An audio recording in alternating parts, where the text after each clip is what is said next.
I am homeless in America.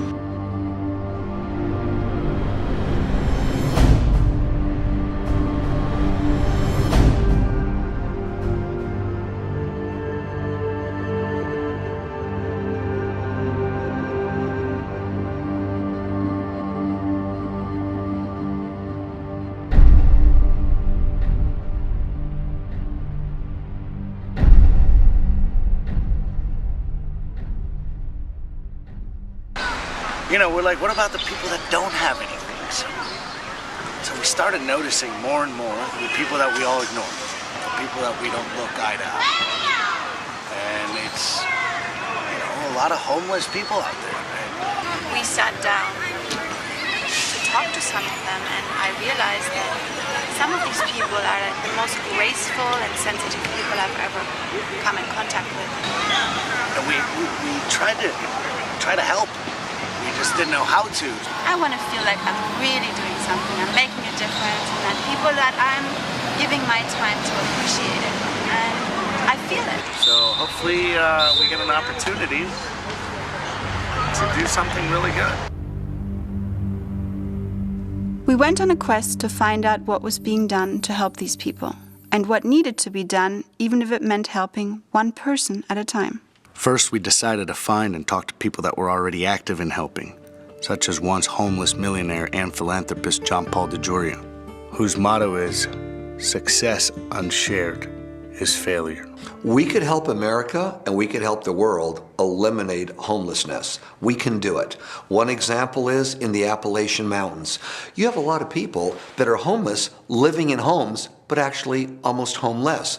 They're in their home with their family, can barely hang on, don't have enough to eat, have $5 in their pocket, 1 week before they get any money, and 4 children. Can we help them? You better believe it. We started a program a little over a year ago called Grow Appalachia, where we provide for them the equipment, the seeds, the irrigation, and the know-how. We work with Berea College and Mr. David Cook there to show them how to be self-sufficient. Within a period of 1 year, those first 100 gardens we planted, again, some were for 50 families, some were for one family in the middle of nowhere, 2,700 people ate vegetables. I went to visit them, and many of them not only ate vegetables they had grown, canned them for the winter months so they'd have all their vegetables, and then shared some with those neighbors that were also very, very hungry. Now some of them are getting into agriculture to sell it to the local stores. We the people can make a difference. Ex-Baywatch actress and writer Tay Collins has dedicated over 20 years to homeless children, hosting camps for them and taking them to bowl games. Her motto is more than touching. Every child deserves a chance. Her hard work and dedication to give these children a chance and to prepare them for a better life is exemplary.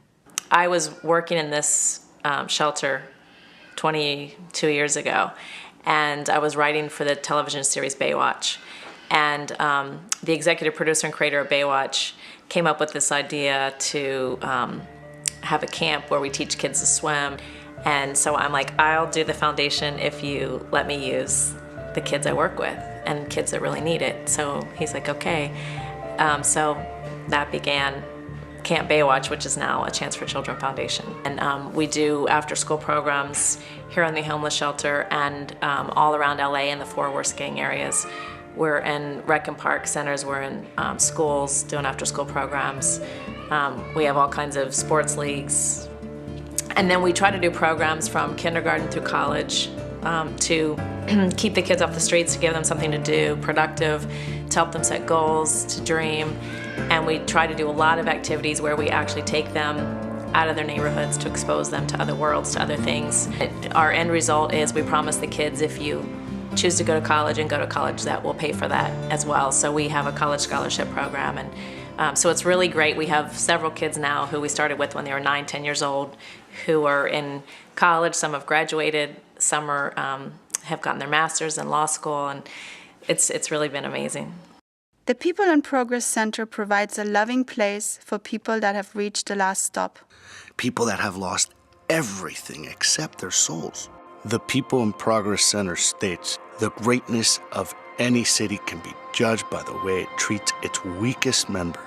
To be aware of places like like our facility where people can go to get a second opportunity, so they know that like you don't have to just, it's one thing to help, but it's another thing to take the entire burden on yourself. But if you're honestly out there helping, if you know where there's a place where a person can seek help, helping them transition there can be the best thing you can do.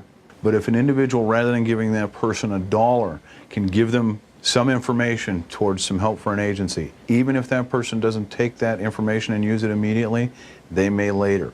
If you give that person $1, you might kill him. But if you give that person a card with some hope on it, it could possibly save his or her life. And there was a particular gentleman that was living in this little, a tent, basically a box. And it took me about 6 months to actually get him to come out of that box. No reason that a veteran should be homeless. And we're not talking about just Vietnam veterans. We see a component of Vietnam veterans. We also see a much, much, much larger, the majority of the veterans that we have in our programs are what they call OEF and OIF veterans. Operation Enduring Freedom, Operation Iraqi Freedom. Yes. Right? These are, 25 to 35, 40 years old.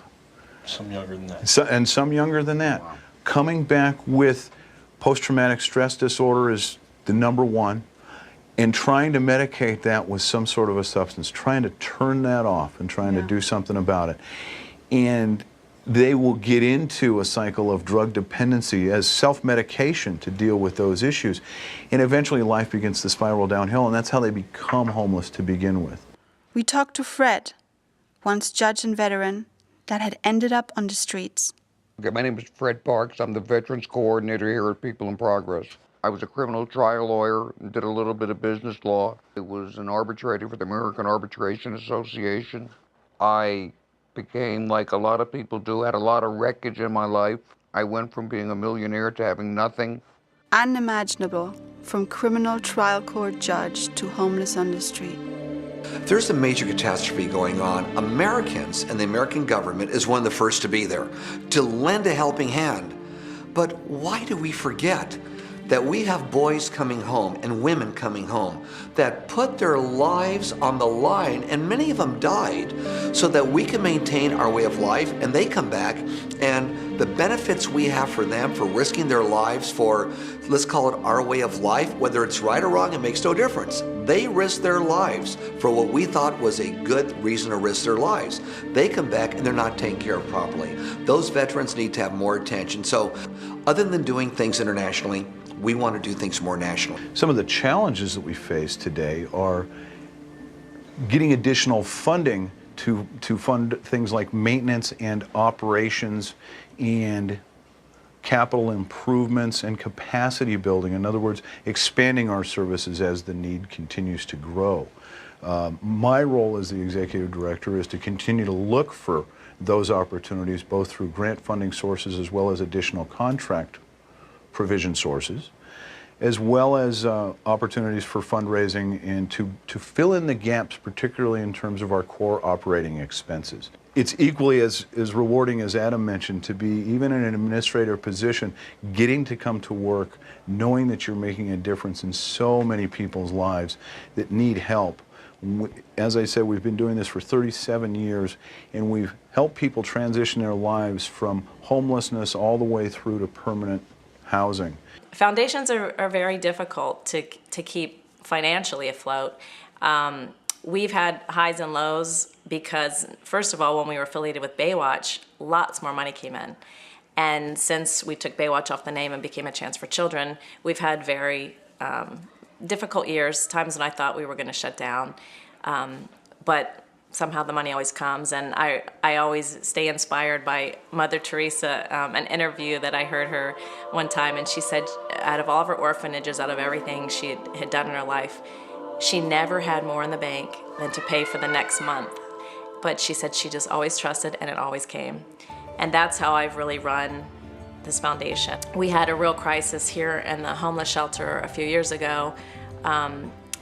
Federal law changed that federal funding was faith-based, and the shelter is not a faith-based organization, so all of our funding was cut. And literally we had to close the shelter doors and put all the children on the street. So for 3 months, we worked really hard to get grants from the state of California which we received, and we did open our doors before Christmas. So we closed in September and reopened literally 2 days before Christmas. So the kids got to be in a home, in a shelter for Christmas and back off the street. If 50% of our nation, just 50%, that's got about 150 million people, okay, adults and kids. If 50% make it 10%, went out there and did something for one person, whether it's for a day, you could eliminate homelessness so fast because people realize we've got some difficulties. We can make a big difference.